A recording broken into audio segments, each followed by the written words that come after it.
Hello po sa inyong lahat. Maraming salamat po sa pagbisita sa aking YouTube channel.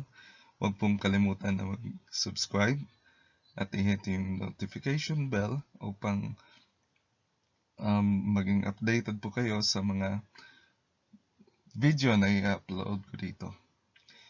At naway mabigyan kayo ng blessing sa ating pagtatalakay ngayon at sa ating pag-aaralan yung tungkol sa Genesis, the Book of Origins, particularly po doon sa origin ng Sabbath. Bago po tayo magpatuloy, ay inanyayahan ko po kayo sa pagdasal upang humingi tayo ng blessing mula sa Panginoon. Our dear Heavenly Father, maraming salamat po sa inyong pagbigay sa amin ng pagkakataon na mag-aral tungkol sa iyong mga salita, lalo na sa panahon ngayon na kung saan alam namin na malapit na pong pupunta sa pangalawang pagkakataon si Jesus dito sa lupa. Sana po ay tulungan niyo po kaming maging handa upang sa gayon ay maging maligaya po kami at hindi po kami matatakot sa kanyang pagbabalik. Sana po ay tulungan niyo po kami na maging matatag sa anumang mga pagsubok na darating sa aming buhay at makapagpatuloy kami sa pananampalataya sa iyo hanggang sa huli. Patawarin niyo po kami sa aming mga kasalanan na nagawa laban po sa iyo at ito ay aming dalangin sa ngalan ni Jesus. Amen.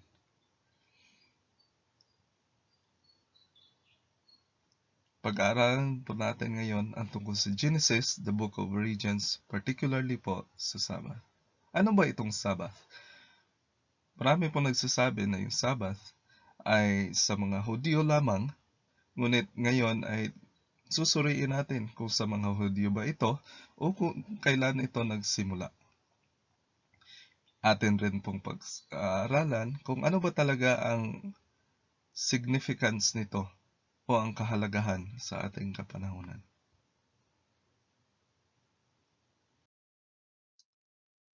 Ayon po sa Genesis 1 verse 1, in the beginning, God created the heaven and the earth.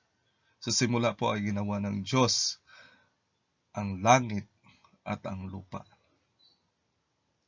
Lahat po ng kanyang mga ginawa is ginawa niya through the word. Sinabi niya at ito ay nagkatotoo. Kung titingnan po natin at pabasahin yung creation, mayroon po itong tinatawag na pattern. Kung paano po ginawa na ba yung mga sequence na nagpapakita ng isang pattern na napakahalaga at atin pong susuriin kung ano ito. Mayroon pong space, mayroon pong filling mo space or pagpupuno ng space. Sa day 1 ay ginawa po ng Panginoon ng light or liwanag. Sa pangalawa naman ay ginawa niya yung firmament. Sa pangatlo ay ginawa niya ang earth and vegetation. Sa pang-apat ay ginawa niya ang sun, moon, and stars. Sa panglima naman ay ginawa niya ang birds and fishes. Sa pang-anim ay ginawa niya naman ang animals and man. Kung titingnan po natin, may pattern po ito na kung saan gumawa ang Panginoon ng space. Pagkatapos ng space, ay pinuno niya yung space. Halimbawa, day 1, ginawa niya yung light, at yung light ay pinuno niya ng sun, moon, and stars. Sa pangalawang araw naman ay ginawa niya yung firmament, or yung mas kilala natin ngayon na yung atmosphere, yung space sa pagitan ng tubig or ng lupa at saka ng tubig sa ibabaw, which is the clouds. Ito po yung tinatawag natin na um, atmosphere. No? So sa day 2, ginawa ng Panginoon yung firmament at pinuno niya ito ng birds and fishes. So yung sa ibabaw po ay pinuno niya ng birds, habang yung sa ilalim, yung sa tubig ay pinuno niya ng fishes. Sa day 3 naman ay ginawa ng Panginoon ang earth and vegetation. At ito naman ay kanyang pinuno nung day 6, at pinuno niya ito ng animals and man. At sabi sa Genesis 2 verse 1, "Thus the heavens and earth were finished, and all the host of them."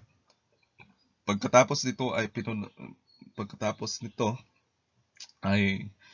um, tinapos ng Panginoon ang langit at saka ang lupa at lahat-lahat ng mga ito.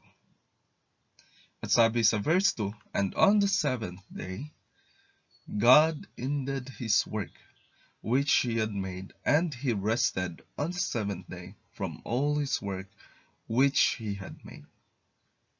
So sa pangpitong araw ay tinapos ng Panginoon ang kanyang lahat ng mga gawain at siya ay nagpahinga. Nagpahinga po siya sa ikapitong araw sa lahat ng kanyang mga ginawa. Dito po natin makikita, mga kapatid, mga kaibigan, ang pagsisimula po ng pangilin sa Sabbath. No? Hindi po yung tao ang nagsimula, kundi yung Panginoon bilang pagpahinga sa lahat ng kanyang mga gawain. At kung makikita po natin sa seventh day, ay gumawa na naman ang Panginoon ng space at pinuno niya naman ito. So we have the space, the Sabbath, or the rest. Ang Sabbath po, ang ibig sabihin ng Sabbath ay pahinga or rest. Ano kaya ang pinuno ng Panginoon sa Sabbath? Makikita po natin at mababasa na ang Sabbath ay pinuno niya. Sinantify niya po. At ito ay pinuno niya ng blessing. Ano ba ang kahalagahan ng Sabbath sa Israel noon? Sa Exodus 31 verse 13, ang sabi po doon, "Speak thou unto the children of Israel, saying, Verily my Sabbaths ye shall keep, for it is a sign between me and you throughout your generation, that ye may know that I am the Lord, that doth sanctify you." So ang Sabbath po pala sa panahon ng Israel ay sinabi ng Panginoon na ito ay ang tanda sa pagitan niya at ng kanyang bayan. Hanggang sa susunod na mga henerasyon. At ito ay magpapakita at ito ang paraan kung saan makikilala at matatandaan ng mga anak ng Israel na sila po ay sinantify ng Panginoon.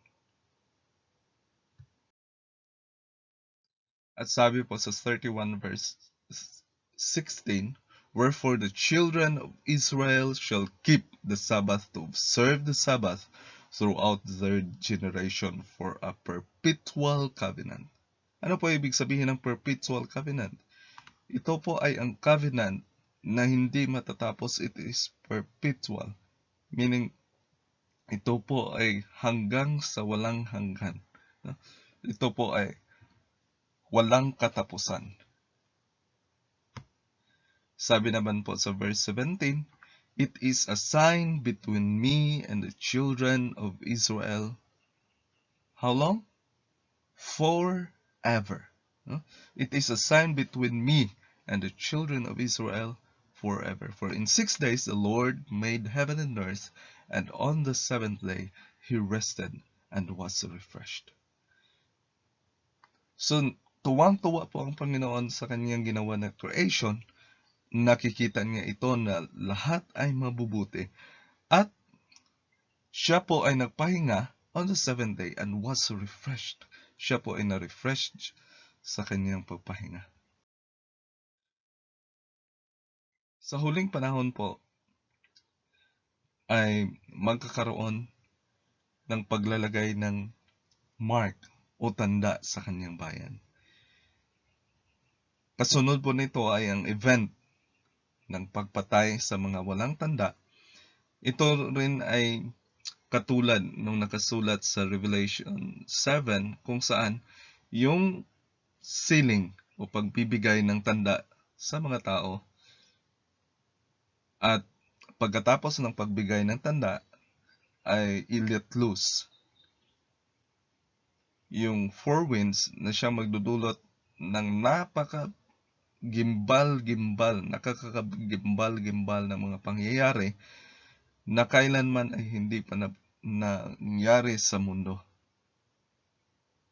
Ito po ay sang-ayon doon sa Daniel 12 verse 1 na sa panahon na titindig na po si Michael ay magkakaroon ng kaguluhan, the time of trouble, na kahit kailan ay hindi pa nangyari sa mundo. At sabi dito sa Ezekiel 9 verse 4, and the Lord said unto him, go through the midst of the city, through the midst of Jerusalem, and set a mark upon the foreheads of men that sigh and cry for all the abomination that be done in the midst thereof. So 9 verse 5, and to others he said in mine hearing, go ye after them through the city, and smite, let not your eyes spare, neither have ye pity. No? So dito po natin makikita sa 9 verse 4 na ang Panginoon po ay maglalagay ng tanda sa forehead ng mga nag-sigh and cry dahil sa mga abomination na nangyayari.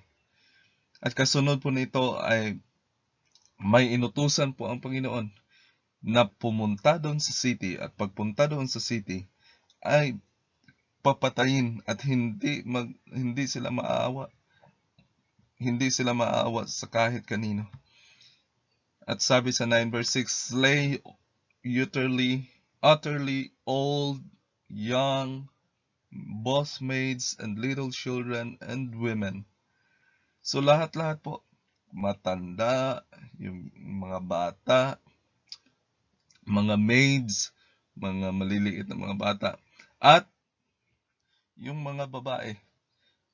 Ngunit sa kasunod nito, but come not near any man upon whom is the mark. So, hindi po gagalawin yung merong tanda ng Panginoon. And begin at my sanctuary, and they began at the ancient of men which were before the house. So dito po natin makikita na ito po ay magsisimula sa bayan ng Diyos. At kasunod po nito doon sa hindi bayan ng Diyos. And then, nung gumawa na po ito, ay sila ay nagsimula doon sa mga ancient men which were before the house. Meaning, yung mga matanda, hindi lamang sa edad, kundi sa karanasan sa pagsilbi sa Panginoon.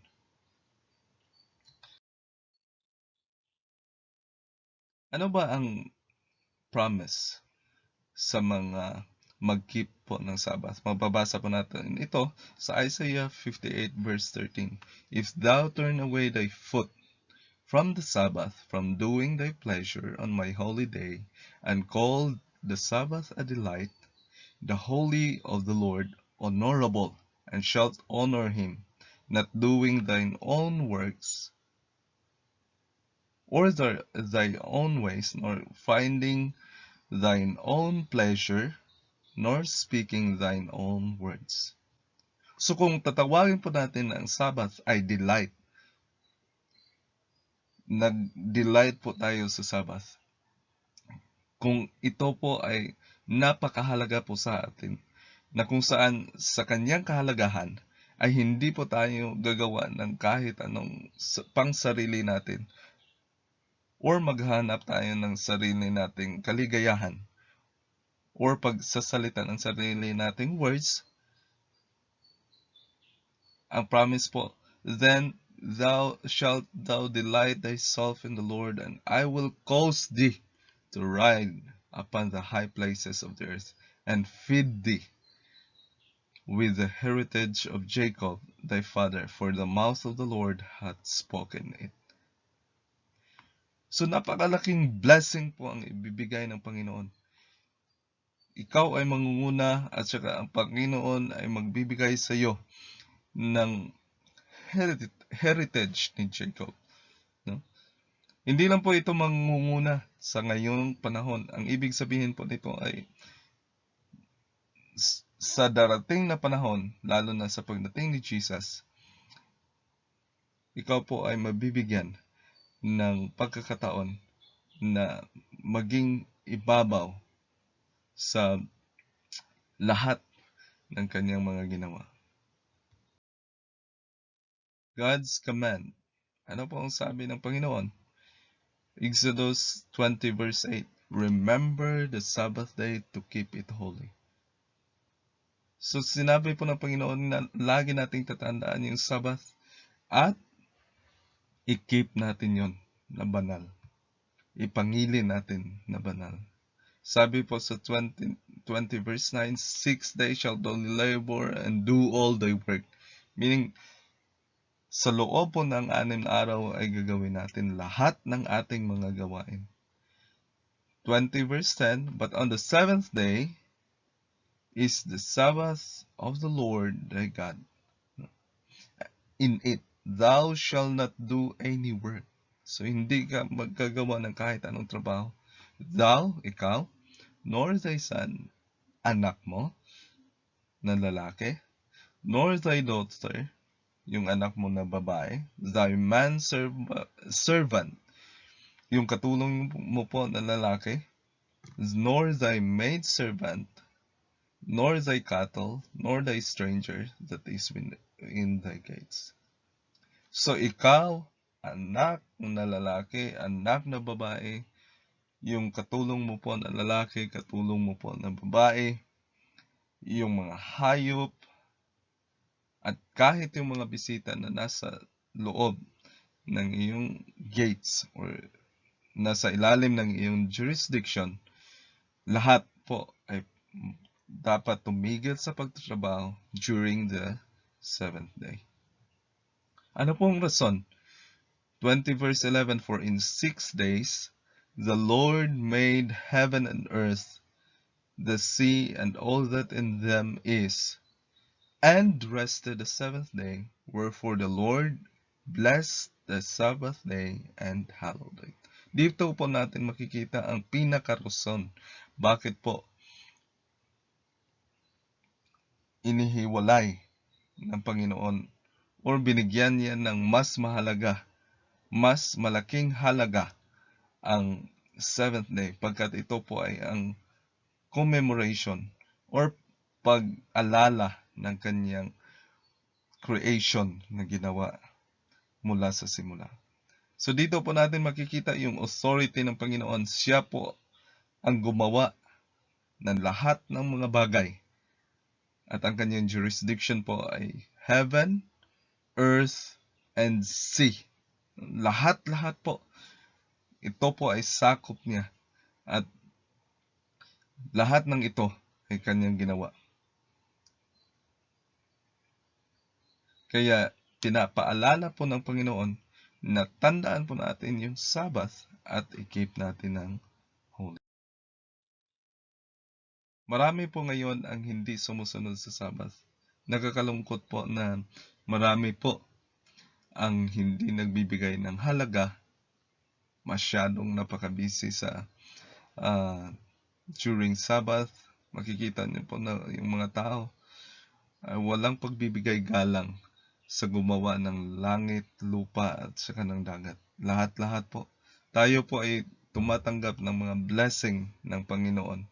Tayo po ay tumatanggap ng kanyang pag-aalaga. Ngunit nakakalimutan po natin na ipangilin yung Sabbath sa 7th day. Kaya po ang sabi ng Spirit sa Hebrews 4 verse 3. For we which have believed do enter into rest, as he said, as I sworn in my wrath, if they shall enter into my rest, although the works were finished from the foundation of the world. Now, verse 4, for he spake in a certain place of the seventh day on this wise, and God did rest the seventh day from all his work. Sinabi po yan ng Panginoon na siya ay nagpahinga sa ikapitong araw sa lahat ng kanyang mga gawain. At sa ibang bahagi naman ay sinabi niya, and in this place again, if they shall enter into my rest, seeing therefore it remaineth that some must enter therein, and they to whom it was first preached entered not in because of unbelief. So makikita po natin na itong Sabbath ay hindi po nawala at kailangan po natin pumasok dito upang makatanggap po tayo ng rest o pahinga mula sa Panginoon. Yung una pong mga tao na binigyan ng pagkakataon na malaman ang tungkol sa Sabbath ay hindi po sila pumasok sa rest ng Panginoon dahil sa kanilang unbelief o wala silang pananampalataya sa Panginoon, hindi po sila naniniwala sa Panginoon. Sa Hebrews 4 verse 7, again, he limited a certain day, saying in David, today, after so long a time, as it is said, today, if you will hear his voice, harden not your hearts. Kaibigan, malapit na pong darating si Jesus. At ang hiling niya po sa bawat isa sa atin, na kung maririnig po natin sa panahon po na maririnig natin ang kanyang boses, ang hiling niya po ay huwag nating tigasan ang ating mga puso. Kung atin po maririnig ang kanyang boses, huwag nating tigasan ang ating puso. Sabi sa verse 8, for if Jesus had given rest, or for if Jesus had given them rest, then he would not afterward have spoken of another day. There remaineth therefore a rest to the people of God. Nananatili po ang rest sa bayan ng Panginoon. For he that is entered into rest also had ceased from his work as God did. So lahat po ng papasok sa rest na ito ay titigil po sa kanyang trabaho, gaya po sa ginawa ng Panginoon. At sabi sa verse 11, let us labor therefore to enter into that rest, lest any man fall after the same example of unbelief. So, kailangan talaga natin na pagsikapan na makapasok sa rest na ito. Baka tayo po ay mahulog at maging katulad ng mga tao na hindi po naniniwala. Sana kaibigan ay atin pong bulay-bulayin. Express po natin ang pagmamahal at respeto sa ating hari na si Jesus sa pamamagitan ng pakikinig at pagsunod po sa kanyang mga utos. Bago po tayo magtapos, hinihiling ko po sa inyo na mag-subscribe. Huwag pong kalimutan mag-subscribe sa ating mga pag-aaral upang sa susunod na may mga video pa po na i-upload ay mag-notify po kayo at masunod niyo po. Marami pong salamat sa pakikinig at bago tayo magtapos, tayo po ay magdasal. Dear Heavenly Father, tulungan niyo po kami na maging masunurin po sa inyo Marami pong salamat sa kapahingahan na binigay niyo po sa amin. Sa assurance po na kami ay bibigyan niyo ng ligaya at blessing sa tuwing ito ay aming susundin. Panginoon, matigas po ang aming mga puso. Tulungan niyo po kaming mapalambot ito at maging masunurin sa iyo. Nawa ay buhusan mo po kami ng iyong blessing sa lahat ng pagkakataon, lalo na sa krisis ngayon. Ikaw po ay magbibigay sa amin ng protection upang bawat isa sa amin ay maging safe sa kalamidad, lalo na sa krisis sa health na nasa aming palibot ngayon.